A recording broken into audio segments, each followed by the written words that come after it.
You're listening to Massive Debate UK with Eric Swineblade. Hello and welcome to Massive Debate UK with me, Eric Swineblade. And today we're going to be talking exclusively about Meghan and Harry. I want to hear from you about the news that Prince Harry and Meghan Markle have rescinded their royal status and exiled themselves off to Hollywood for a life of glitz and glam, because of course, that's where the money is. Without any warning to the sovereign queen, they offed and landed in Canada with Cheshire Cat smiles and looks of, well, relief. But as they touch down in the land of the free, back home a lot of us are feeling a little bit mugged off after spending close to 20 million of our taxes on their wedding. The question is, do you feel betrayed? And if so, why? I'd also like to hear from you about the accusations that this is all just racism against Meghan Markle. So give us a call, 0345 60 60 60 333. And to kick us off, we've got an Oscar on the line from Buckinghamshire. Oscar, hello. What do you think about all of this? Well, hello, Eric. I thought I would just ring in, actually, because I think I probably have some quite interesting insight for you guys. I worked for quite a period as Pippa Middleton's bodyguard. Wow. So I have some, So you were part of the inner sanctum, as it were. Well, I was very much on the outskirts, certainly, of the inner sanctum, but I have one or two quite pertinent observations regarding Harry. A very difficult character, very bad with money. I'm aware of the childhood he had, but he's far too on edge. For example, a couple of Christmases ago at the Middleton residence, we were out on a walk on a Sunday after dinner, and on returning to the cottage, we rounded a corner, and Harry was confused because one of Pippa's relatives was there with a long lens camera, and Harry instantly, of course, thought it was a paparazzi, grabbed the camera strap, and proceeded to drag Pippa and Kate's uncle down the path by this strap for a good 3 or 4 meters before he realised precisely what had happened. So my point is, he lost control. He saw red almost. He's allowed to see red. He's called the Red Man for more than one reason. Oscar, what went wrong here? What's the real reason why this has happened with these two?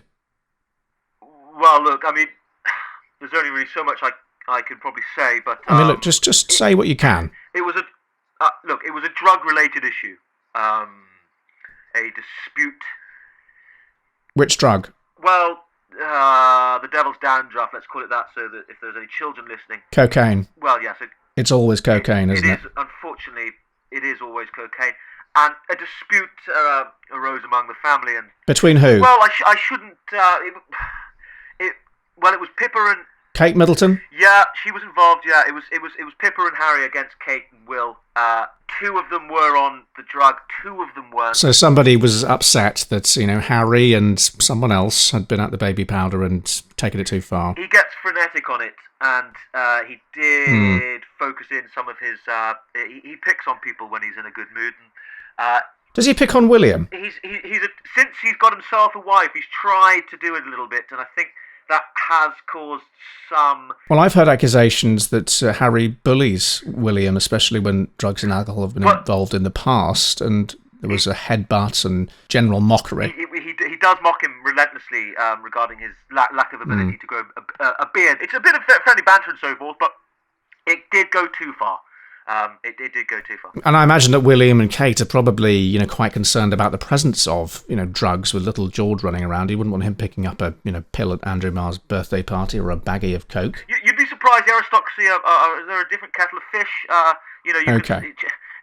I've seen a 7-year-old smoke a cigarette at the dinner table and his parents didn't do anything. It's a different world, isn't it? It really is. It's a different world. Gosh, I should stop talking. I'm going to leave it here because I've probably given away too much. But Eric, thank you. What a call. What a privilege. Really just go to show that now these two have left the royal family. The gloves are off in terms of what we're allowed to talk about and who's allowed to call in. And it really does give an eye into what's actually going on inside this very peculiar family that we've decided to call our divine rulers. I think this could be the beginning of the end for the monarchy as we know it. Well, anyway, we've got another caller on the line. We've got Shauna from Wayland Garden City. Shauna, hi. Hi, Shauna. Hi. So, Meghan and Harry, yes. And do you think it's a betrayal of the people of this country who paid for their wedding and paid for his upbringing and their cottage? No, because I think all that's said and done at the end of the day is that we, as a people, have to support love. So I basically, a couple of years ago, I thought that I had found my Prince Charming. Yeah. And I met him on a chat room. And on a chat room? we were talking on adults go dating, and which is like an internet chat room. Okay. And we started chatting, and he told me that he was Prince. And his name on the chat was Prince, was it? Yeah, it was Prince. So you were pretty much completely. Yeah, and he had this gorgeous. He used his photo. His photo was Aladdin, and like I'm obsessed with Disney. And so I went. We were chatting, and we just like had a real spark. You just had a chemistry. Yeah, we had like a completely natural spark, and in the end, I decided to go to Dubai and meet him. And he was living out there, was he? Yeah, and it turns out that he was not a prince. He was like, and actually he was an Indian worker who'd gone over to Dubai to do some Right, work. so not entirely honest. Did you spend a lot of time with him after that? And did you get to know him? No, I didn't. I had a really nice holiday over in Dubai, and I really don't, different people, different things at the end of the day, and he had to do what he had to do, and it's no hard feelings. But I didn't want to go and live in Pondicherry. Yeah, it's a huge change. At the end of the day, I didn't want to go and live in Pondicherry. No. So you don't think there's anything untoward going on there with Meghan? You don't think Meghan's got a clause in there? You don't think she's... Absolutely not. No, you think you see what you get with Meghan? I think you completely see what you get. And you seem like you're quite a romantic, optimistic woman. I think everyone deserves a happy ending. I go into every relationship just being is this the guy I want to marry? I can have my coil taken out like that if you want kids. I will lay down my life for a man, and I believe that true love is the thing that will keep the world ticking over, will keep the world going. Yeah, do you feel that the media have treated them fairly? I mean, have you been reading any of these stories? No. Right, so you've deliberately avoided the more insidious press from the likes of, the Sun and the Star and whoever else, and the speculation. I don't know what I don't know what you're talking about, to be honest. And did you find your Prince Charming in the end? No, I'm still looking, but I'm active. I do look for someone that is rich. I do look for someone with dark features. I do look for someone who's over 6'7". I am looking for someone who has a place in the Middle East. I do look for people who have strong family connections. I do like people who have strong values. And well, yes, it's quite a list, isn't it? Yeah, and pets as well. I like people who like dogs. Because I like dogs, I've got 6 dogs. That's a lot of dogs. I like aquatic life. So I do like people who have some sort of body of water in their home. Okay. Whether it's a pond, whether it's a pool, whether it's access to a lake. Yeah, well, look, do you know what I mean? Shauna, thank you so much. I mean, what an amazing, for somebody so specific, it's great that you are still, willing to believe that person exists. Yeah. And just before you go, I mean, what do you have to say to the speculation online on social media that this is really all about racism within the royal family? What does that mean, though? Right, so you don't think it's racism? I don't know what that means. The country turning against Meghan. It can't be. I mean, to be honest, I didn't realise that she was black. She looks like a white woman to me. Looks like a brunette. I thought she was Indian. Well, thanks a lot, Shauna. Let's take another call. And we've got Jim on the line from Dartford. Jim, what do you think is next for Harry and Meghan once they've, spent some private time with their child? I mean, they're going to get bored stiff in a shack in Canada. They're going to have to make a move, aren't they, at some point? I mean, where do you see this going, and how do you feel about it? Well, do you remember Pippa's bum from the wedding? What happened to that? Excuse me? Well, Pippa's bum? Pippa's bum from the wedding. Everyone's like, whoa, look at that! And then just nothing. Okay. I heard about it for ages. 4, though. 4. Nothing of it since. I thought that was going to become a thing. Jim. Well, I'm not being objectifying of her. I am. I'm afraid, Jim, that you are. I'm going to have to move on. Let's take another call from somebody else. And we've got Tom on the line from Portsmouth. Tom. Well, hi, Eric. Yeah, I've been following the royals for a long time. And to be honest, I didn't know it was possible. I think what Meghan Markle's achieved is absolutely remarkable. She's come over here and managed to steal a member of the royal family. I mean, if I knew that was possible, I would have tried it years ago. But no, I mean, I think Harry's in serious trouble. Really? I think it's domestic coercion, to be honest. And, that is now a crime. Oh, come on. And I just think, Harry's in trouble. I'm going to say it out loud. I think Harry's in trouble, and I think we need to intervene and do something about it. At the very least, I think. What would you suggest? Well, I think we should have an investigation. And we had a bloody investigation into the Iraq War. We had an investigation into the Labour Party. I mean, why not have one into Meghan Markle? I'd like to have a look under her pillow and see what's really going on. Isn't it just love, though, Tom? Well, no, I mean, I don't think it is love, to be honest. I mean, unfortunately, I don't think it's love. You know, I think that, you know, he's got the personality of a paperweight. I think she's doing it for status, and I think that's that. Anyway, Okay. you know, thanks a lot, Eric. I'm going to go now. That's all I'm going to say. Oh, well, Cheers. Bye. thanks a lot, Tom. You know, speaking your mind there, that's what the show is all about.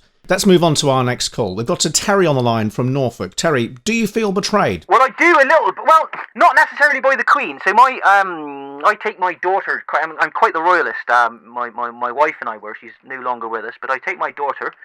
Sorry to hear that. Who we call Catherine Middleton Burke is her name, and named after, of course, Kate Middleton.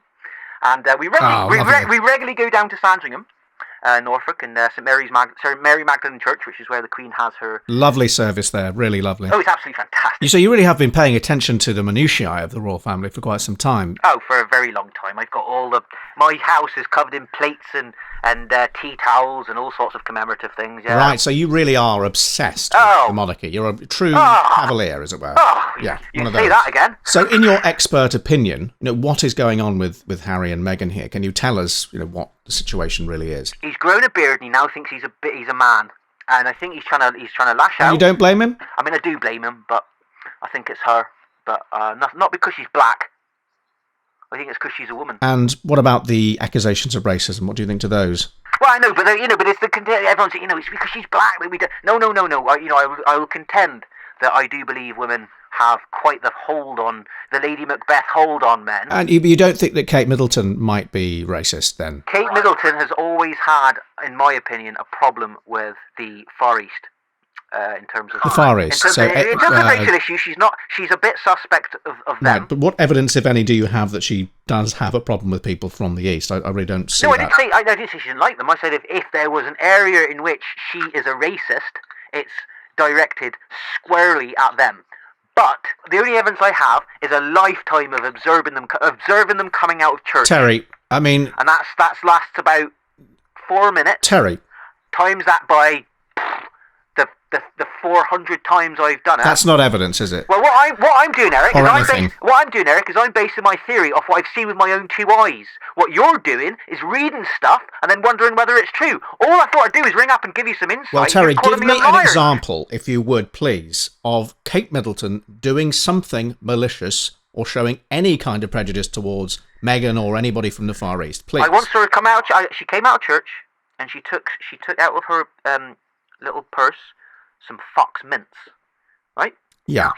This is while they were just sort of waiting to come out because they were waiting for the Queen to sort of catch up. Right, okay.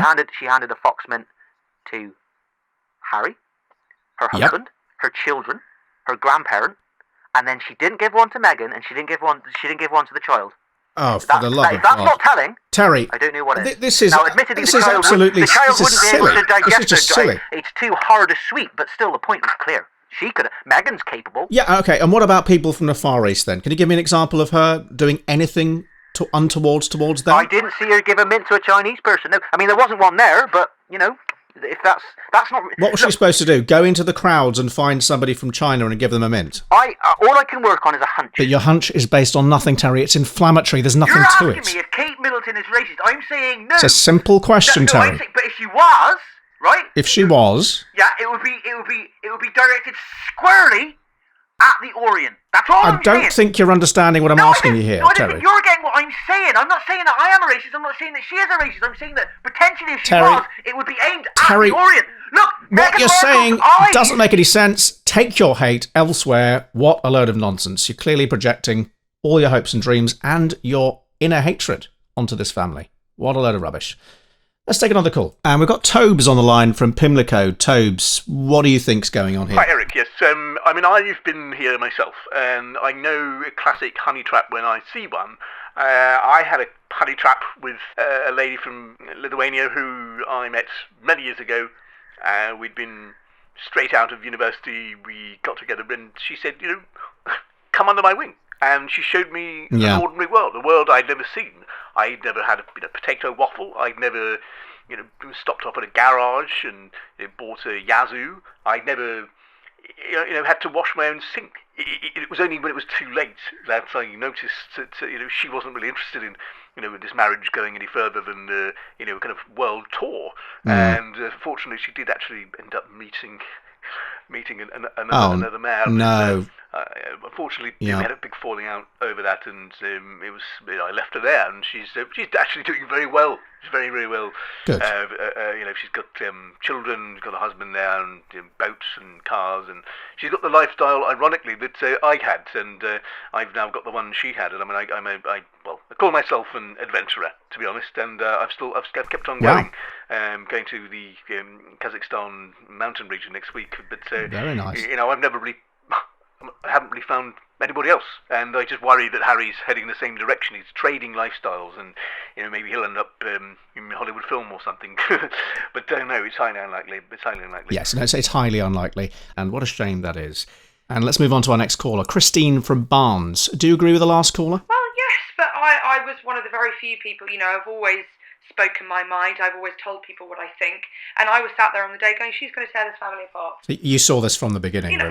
I'm someone who's wary of women. But don't you see how, like a lot of people who have an issue with Meghan, it does seem as if the royals really represent something very different to everybody else. And what would you say to somebody that said to you, this is really a reflection of, your issues with women, and rather than... I have no issues with women. Women have issues with me. Right, but isn't that an issue with women? Right. And you don't have any issue with Meghan's race by any chance? This isn't about racism for you. I'm racist. I have a lot of friends who have relations with people of colour, and I've interacted with people of colour myself. I've always said, and I've always said this since I was born, since I was a baby, family is the most important thing one can have in their life. And anyone who tries to come in and destroy that, to me... Well, it would be the enemy, yes. Yes, I think in 10 years, 20 years, he'll realise that he's made the right decision. It might be a little bit painful for ripping a plaster off. Yeah, I mean, we all make mistakes, don't we? I mean, Harry's made a lot of mistakes. He's dressed up as a Nazi in the past. He has. All I say to that is, hasn't everyone dressed up as a Nazi at some stage in their life? Well, speak for yourself. I mean, if we're being very honest with ourselves, who hasn't dressed up as a Nazi? Well, I haven't, Christine, and I'm quite concerned that if you have, you've just admitted it on this show. But look, we're going to let you go now, and thanks for the call. And we've got Patrick on the line from Epping. Patrick, what is going on here? How should we react to Meghan and Harry? Yeah, hi Eric. I'd just like to put forward the hypothesis that, this is directly connected to what's happened with Prince Andrew, and I don't know why the papers and the media are not addressing that. I mean, 1 minute Prince Andrew's practically admitting to, having been caught having his hands down the knickers of various, prepubescent sex slaves. I mean, God forbid we hear any more about that. Absolutely disgusting behaviour from him. And then, and then about a couple of weeks later, Meghan's saying, I'm off. I don't want anything to do with this, floppy, willy-waggling ponce anymore. Okay. And I do not blame her for that. Why on earth would somebody like Meghan Markle want to be anywhere near or associated with a snake like that? I mean, it takes away from everything that she seeks to represent. And, I don't agree with everything that Meghan Markle represents. But, we're talking about Meghan Markle being associated with an associate of Jeffrey Epstein, who, may I remind you, has just been murdered in a prison cell. Well, we don't know that, do we?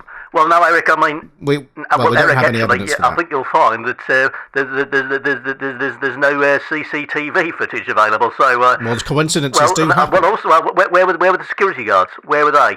So, well, Eric, really often they are very incompetent. Well, look, we have to be careful with conspiracy theories, and I think the consensus is now that we just don't really know. And I know you didn't ask for it, but if you want my opinion, I think it was an accident. I think he was engaged in some kind of sex act, and it went wrong. And it happens all the time.